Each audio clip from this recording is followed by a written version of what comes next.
नमस्कार प्यारे बच्चों, कैसे हो आप? आशा करती हूँ आप सब अपने घरों में कुशल मंगल हैं और अपना ध्यान अच्छे से रख रहे हैं। बच्चों, आज हम बात करेंगे फ्रांसीसी क्रांति के बारे में। एक ऐसी क्रांति जिसकी वजह से फ्रांस में एक नए समाज की स्थापना हुई।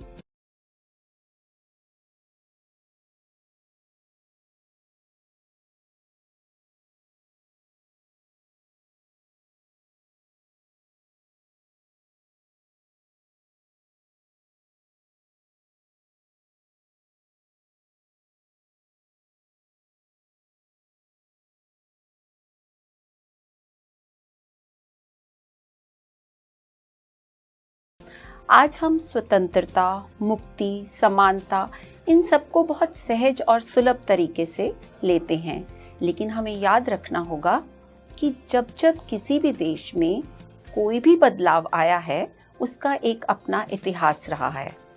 फ्रांस में हुई इस क्रांति का भी एक लंबा इतिहास है। फ्रांसीसी क्रांति के बाद सभी की सोच बदली। सभी के बराबर अधिकार हो सकते हैं, सभी बराबर हैं, सब समान हैं। यह सोच राजनीति की एक नई भाषा बनी। 14 जुलाई 1789 पेरिस नगर में आतंक का माहौल था। सम्राट ने सेना को शहर में घुसने का आदेश दे दिया था। उस समय वहां के लोगों का यह मानना था कि वह सेना को नागरिकों पर गोलियां चलाने का आदेश देने वाला है। 7,000 मर्द और औरतों ने एक जन सेना का गठन करने का निर्णय लिया। इस गठन के बाद वह हथियारों की खोज में बहुत से सरकारी भवनों में प्रवेश करने लगे। उनमें से सैकड़ों लोगों का एक समूह उस नगर के पूर्वी भाग की ओर चल पड़ा और बास्तिल किले की जेल को तोड़ डाला। लोगों को वहां पर भारी मात्रा में गोला बारूद मिला। बच्चों, सम्राट की निरंकुश शक्तियों का प्रतीक होने के कारण बास्तिल किला लोगों की घृणा का केंद्र बना हुआ था। इसलिए वहां के लोगों ने किले को ढा दिया। उसके अवशेष बाजार में उन लोगों को बेच दिए गए जो इस ध्वंस को बतौर स्मृति चिन्ह संजोना चाहते थे। बच्चों, इस घटना के बाद कई दिनों तक पेरिस और देश के देहाती क्षेत्रों में कई और संघर्ष हुए। अब हम 18वीं सदी के उत्तरार्ध में फ्रांसीसी समाज की बात करेंगे। सन 1774 में बर्बन राजवंश का लुई 16 फ्रांस की राजगद्दी पर आसीन हुआ। उस समय उसकी उम्र केवल 20 साल की थी और उसका विवाह ऑस्ट्रिया की राजकुमारी मैरी एंटोनेट से हुआ था। राज्य ग्रहण करने के बाद उसने अपना राजकोष खाली पाया। लंबे समय तक चले युद्धों के कारण फ्रांस के वित्तीय संसाधन नष्ट हो चुके थे। विशाल महल और राज दरबार की शानो शौकत बनाए रखने की फिजूल खर्ची का बोझ अलग से था। लुई ने अपने शासनकाल में अमेरिका को ब्रिटेन से आज़ाद कराने में सहायता दी थी।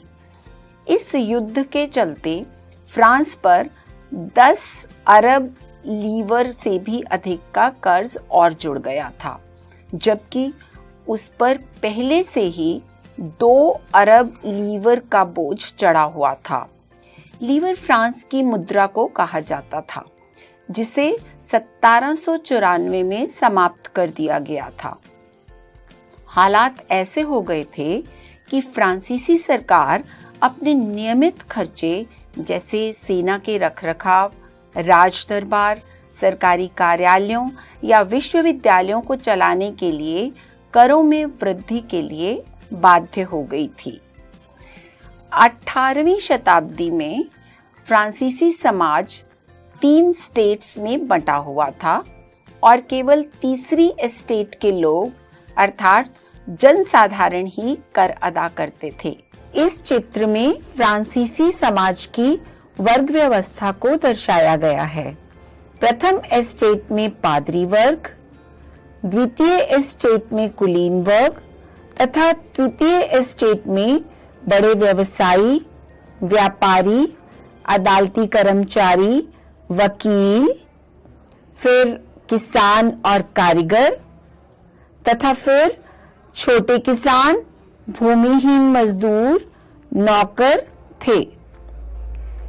इस चित्र से पता चलता है कि तृतीय एस्टेट में कुछ लोग अमीर तो कुछ गरीब थे। एस्टेट क्या थी? एस्टेट क्रांति पूर्व फ्रांसीसी समाज में सत्ता और सामाजिक हैसियत को अभिव्यक्त करने वाली श्रेणी को कहा जाता था। उस समय फ्रांसीसी समाज की वर्ग व्यवस्था कुछ इस तरह से थी कि पूरी आबादी का लगभग 90% किसान थे, लेकिन जमीन के मालिक किसानों की संख्या बहुत कम थी। लगभग 60% जमीन पर कुलीनों, चर्च और तीसरे एस्टेट के अमीरों का अधिकार था। प्रथम 2 एस्टेट्स कुलीन वर्ग एवं पादरी वर्ग के लोगों को कुछ विशेष अधिकार जन्म से प्राप्त थे। इनमें से सबसे महत्वपूर्ण विशेषाधिकार था राज्य को दिए जाने वाले करों से छूट। कुलीन वर्ग को कुछ अन्य सामंती विशेषाधिकार हासिल थे। वह किसानों से सामंती कर वसूल करते थे। किसान अपने स्वामी की सेवा, स्वामी के घर एवं खेतों में काम करना, सैन्य सेवाएं देना, सड़कों के निर्माण में सहयोग आदि करने के लिए बाध्य थे। चर्च भी किसानों से करों का एक हिस्सा टाइथ के रूप में वसूलता था। टाइथ का मतलब यहाँ पर चर्च द्वारा वसूल किए जाने वाला कर। यह कर कृषि उपज के 10वें हिस्से के बराबर होता था। तीसरे एस्टेट के तमाम लोगों को सरकार को कर चुकाना होता था। इन करों में टाइल और अन्य अप्रत्यक्ष कर भी शामिल थे। टाइल का मतलब यहाँ पर सीधे राज्य को अदा किए जाने वाले कर से है। अप्रत्यक्ष कर नमक और तंबाकू जैसी रोजाना उपभोग की वस्तुओं पर लगाया जाता था।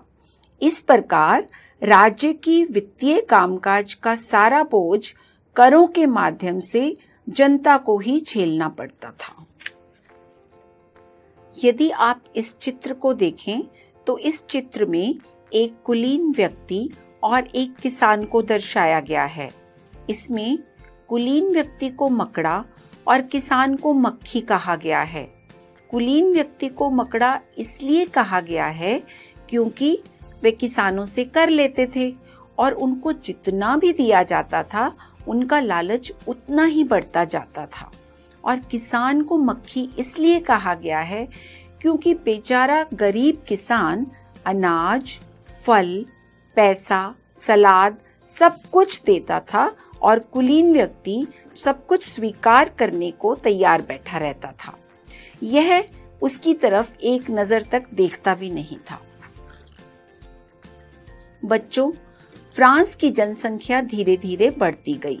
परिणाम स्वरूप अनाज उत्पादन की तुलना में काफी कम हो गया और उसकी मांग काफी तेजी से बढ़ी।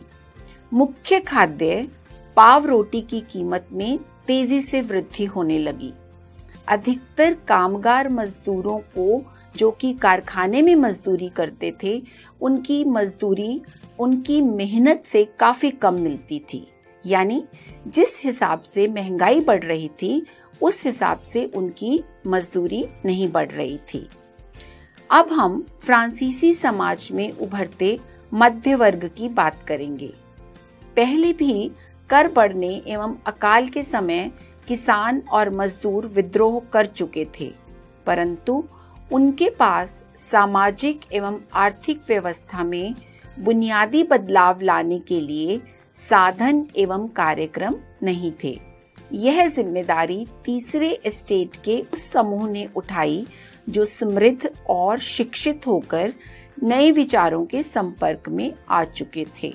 यह मध्य वर्ग फैलते समुद्री व्यापार और ऊनी तथा रेशमी वस्त्रों के उत्पादन के बल पर संपत्ति अर्जित कर रहा था। ऊनी और रेशमी कपड़ों का या तो निर्यात किया जाता था या समाज के समृद्ध लोग उसे खरीद लेते थे। तीसरे एस्टेट में इन सौदागरों एवं निर्माताओं के अलावा प्रशासनिक सेवा वकील जैसे पेशेवर लोग भी शामिल थे। यहाँ सभी पढ़े लिखे थे और इनका मानना था कि समाज के किसी भी समूह के पास जन्म से विशेष अधिकार नहीं होने चाहिए। किसी भी व्यक्ति की सामाजिक हैसियत का आधार उसकी योग्यता ही होनी चाहिए। स्वतंत्रता, समान नियमों तथा समान अवसरों के विचार पर आधारित समाज की यह परिकल्पना जॉन लॉक, रूसो जैसे दार्शनिकों ने प्रस्तुत की थी। अपने 2 ट्रीटीज ऑफ गवर्नमेंट में लॉक ने राजा के देवी और निरंकुश अधिकारों के सिद्धांत का खंडन किया था। रूसो ने इसी विचार को आगे बढ़ाते हुए जनता और उसके प्रतिनिधियों के बीच एक सामाजिक अनुबंध पर आधारित सरकार का प्रस्ताव रखा। मॉन्टेस्क्यू ने the spirit of the law नामक रचना में सरकार के अंदर विधायिका, कार्यपालिका और न्यायपालिका के बीच सत्ता विभाजन की बात कही। जब संयुक्त राज्य अमेरिका में 13 उपनिवेशों ने ब्रिटेन से खुद को आजाद घोषित कर दिया तो वहां इसी मॉडल की सरकार बनी। फ्रांस के राजनीतिक चिंतकों के लिए अमेरिकी संविधान और उसमें दी गई व्यक्तिगत अधिकारों की गारंटी प्रेरणा का एक महत्वपूर्ण स्रोत थी। प्राचीन राजतंत्र के तहत फ्रांसीसी सम्राट अपनी मर्जी से कर नहीं लगा सकता था। इसके लिए उसे एस्टेट्स जनरल यानी प्रतिनिधि सभा की बैठक बुलाकर नए करों के अपने प्रस्ताव पर मंजूरी लेनी पड़ती थी। एस्टेट जनरल एक राजनीतिक संस्था थी जिसमें तीनों एस्टेट अपने अपने प्रतिनिधि भेजते थे, लेकिन सम्राट ही यह निर्णय करता था कि संस्था की बैठक कब बुलाई जाएगी। इसकी अंतिम बैठक 1614 में हुई थी। फ्रांसीसी सम्राट लुई ने 5 मई 1799 को नए करों के प्रस्ताव के अनुमोदन के लिए एस्टेट्स जनरल की बैठक बुलाई। प्रतिनिधियों की मेजबानी के लिए वर्साई के आलीशान भवन को सजाया गया। पहले और दूसरे एस्टेट ने इस बैठक में अपने 300 प्रतिनिधि भेजे जो आमने सामने की कतारों में बिठाए गए। तीसरे एस्टेट के 600 प्रतिनिधि उनके पीछे खड़े किए गए। तीसरे एस्टेट का प्रतिनिधित्व पढ़े लिखे लोग कर रहे थे। किसानों से उनकी शिकायतों एवं मांगों की सूची बनवाई गई। तीसरे वर्ग के प्रतिनिधियों ने मांग रखी कि अब की बार पूरी सभा द्वारा मतदान कराया जाना चाहिए, जिसमें प्रत्येक सदस्य को एक मत देने का अधिकार होगा। यह एक लोकतांत्रिक सिद्धांत था जिसे मिसाल के तौर पर रूसो ने अपनी पुस्तक द सोशल कॉन्ट्रैक्ट में प्रस्तुत किया था। जब सम्राट ने इस प्रस्ताव को अस्वीकार कर दिया तो तीसरे एस्टेट के प्रतिनिधि विरोध जताते हुए सभा से बाहर चले गए। तीसरे एस्टेट के प्रतिनिधि खुद को संपूर्ण फ्रांसीसी राष्ट्र का प्रवक्ता मानते थे। 20 जून को यह प्रतिनिधि वर्साई के इंडोर टेनिस कोर्ट में जमा हुए। इन्होंने अपने आप को नेशनल असेंबली घोषित कर दिया और शपथ ली कि जब तक सम्राट की शक्तियों को कम करने वाला संविधान तैयार नहीं किया जाएगा, तब तक असेंबली भंग नहीं होगी। उनका नेतृत्व मिराबियो और आबेसिये ने किया। मिराबियो का जन्म कुलीन परिवार में हुआ था, लेकिन वह सामंती विशेष अधिकारों वाले समाज को खत्म करने की जरूरत से सहमत था। आबेसिये मूलतः पादरी था और उसने तीसरा एस्टेट क्या है शीर्षक से एक अत्यंत प्रभावशाली प्रचार पुस्तिका लिखी। जिस वक्त नेशनल असेंबली संविधान का प्रारूप तैयार करने में व्यस्त थी, पूरा फ्रांस आंदोलन कर रहा था। कड़ाके की ठंड के कारण फसल मारी गई थी, पावरोटी की कीमतें आसमान छू रही थी। बेकरी मालिक स्थिति का फायदा उठाते हुए जमाखोरी में जुटे थे। बेकरी की दुकानों पर घंटों के इंतजार के बाद गुस्साई औरतों की भीड़ ने दुकान पर धावा बोल दिया। दूसरी तरफ सम्राट ने सेना को पेरिस में प्रवेश करने का आदेश दे दिया। देहाती इलाकों में गांव-गांव यह अफवाह फैल गई कि जागीरों के मालिकों ने भाड़े पर लुटेरों के गिरोह बुला लिए हैं जो पकी हुई फसलों को तबाह करने निकल पड़े हैं। कई जिलों में भय से आक्रांत होकर किसानों ने कुदालों और बेलचों से ग्रामीण किलों पर आक्रमण कर दिए। उन्होंने अन्न भंडारों को लूट लिया और लगान संबंधी दस्तावेजों को जलाकर राख कर दिया। कुलीन बड़ी संख्या में अपनी जागीरें छोड़कर भाग गए। अपनी विद्रोही प्रजा की शक्ति का अनुमान करके लुई ने नेशनल असेंबली को मान्यता दे दी और यह भी मान लिया कि उसकी सत्ता पर अब से संविधान का अंकुश होगा। 4 अगस्त की रात को असेंबली ने करों, कर्तव्य और बंधनों वाली सामंती व्यवस्था का आदेश पारित किया। पादरी वर्ग के लोगों को भी अपने अधिकारों को छोड़ देने के लिए विवश किया गया। धार्मिक कर समाप्त कर दिया गया और चर्च के स्वामित्व वाली भूमि जब्त कर ली गई। इस प्रकार कम से कम 20 अरब लीवर सरकार के हाथ में आ गई और इस प्रकार फ्रांस में संवैधानिक राजतंत्र की नींव पड़ी। नेशनल असेंबली ने 1791 में संविधान का प्रारूप पूरा कर लिया। इसका मुख्य उद्देश्य था सम्राट की शक्तियों को सीमित करना। एक व्यक्ति के हाथ में केंद्रीकृत होने के बजाय अब इन शक्तियों को विभिन्न संस्थाओं जैसे कि विधायिका, कार्यपालिका एवं न्यायपालिका में विभाजित एवं हस्तांतरित कर दिया गया। इस प्रकार से फ्रांस में संवैधानिक राजतंत्र की नींव पड़ी। सन 1791 में संविधान ने कानून बनाने का अधिकार नेशनल असेंबली को सौंप दिया। नेशनल असेंबली अप्रत्यक्ष रूप से चुनी जाती थी। पहले नागरिक एक निर्वाचक समूह का चुनाव करते थे जो आगे असेंबली के सदस्यों को चुनते थे। सभी नागरिकों को मताधिकार नहीं था। 25 उम्र से अधिक उम्र वाले वह पुरुष जो कि कम से कम 3 दिन की मजदूरी के बराबर का कर्ज चुकाते थे, उन्हें ही सक्रिय नागरिक माना जाता था। शेष पुरुषों और महिलाओं को निष्क्रिय नागरिक के रूप में वर्गीकृत किया गया। संविधान पुरुष एवं नागरिक अधिकार घोषणा पत्र के साथ शुरू हुआ था।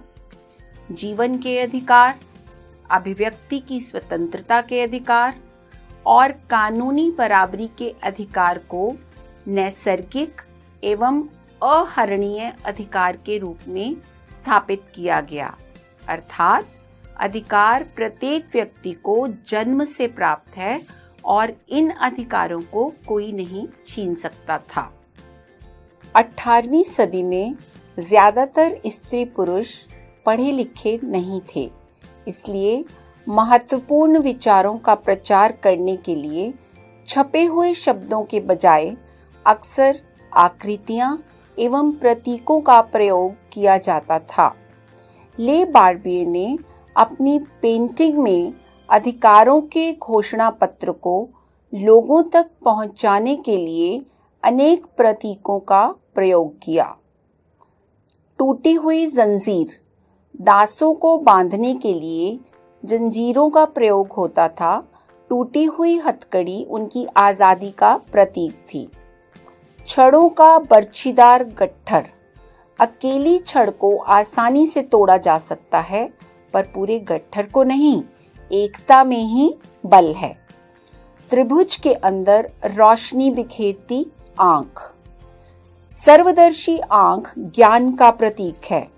सूर्य की किरण अज्ञान रूपी अंधेरे को मिटा देगी। राजदंड, शाही सत्ता का प्रतीक। अपनी पूंछ मुंह में लिए सांप, सनातनता का प्रतीक। अंगूठी का और कोई छोर नहीं होता। लाल फ्राइजियन टोपी, दासों द्वारा स्वतंत्र होने के बाद पहनी जाने वाली टोपी। नीला, सफेद, लाल फ्रांस के राष्ट्रीय रंग। बैनों वाली स्त्री, कानून का मानवीय रूप। विधिपट, कानून सबके लिए समान है, उसकी नजर में सब बराबर हैं। आइए अब इस चित्र को देखते हैं। इस चित्र में हमें जीविका संकट चक्र को पूरा करना है। चित्र में दिए रिक्त स्थानों को हमें सही शब्द चुनकर भरना है। जीविका संकट चक्र ऐसी चरम स्थिति है जब जीवित रहने के न्यूनतम साधन भी खतरे में पड़ने लगते हैं। तो चलिए करके देखते हैं। खराब फसल, अन्नभाव। अन्नभाव हुआ तो खाद्य पदार्थों की कीमत बढ़ती गई। अब गरीब गुरबा पावरोटी नहीं खरीद पाएंगे। इसके कारण कमजोर शरीर और खाद्य दंगे। कमजोर शरीर से बीमारियां और महामारी तथा फिर मृतकों की संख्या में वृद्धि। इसी तरह से खाद्य दंगों से भी मृतकों की संख्या में वृद्धि। तो इस तरह हमने इस जीविका संकट चक्र को पूरा किया। अब कुछ प्रश्न आपके लिए। इस सत्ता पिरामिड को देखिए तथा उत्तर दीजिए।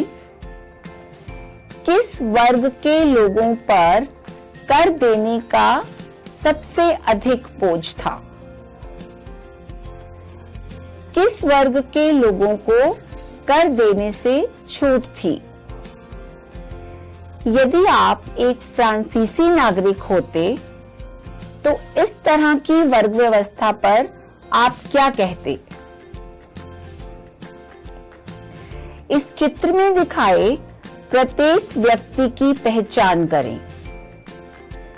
तीनों व्यक्तियों में से कौन तृतीय स्टेट को प्रदर्शित करता है? वृद्ध व्यक्ति किसको और क्यों ढो रहा है? तो आज हमने बात की कि 18वीं सदी के उत्तरार्ध में फ्रांसीसी समाज की क्या दशा थी तथा फ्रांसीसी क्रांति की शुरुआत कैसे हुई। इस अध्याय के अगले हिस्से पर हम कल बात करेंगे। तब तक के लिए कुछ प्रश्न आपके लिए छोड़े हैं, उन पर जरूर विचार कीजिए। स्वस्थ रहें, मस्त रहें। नमस्कार।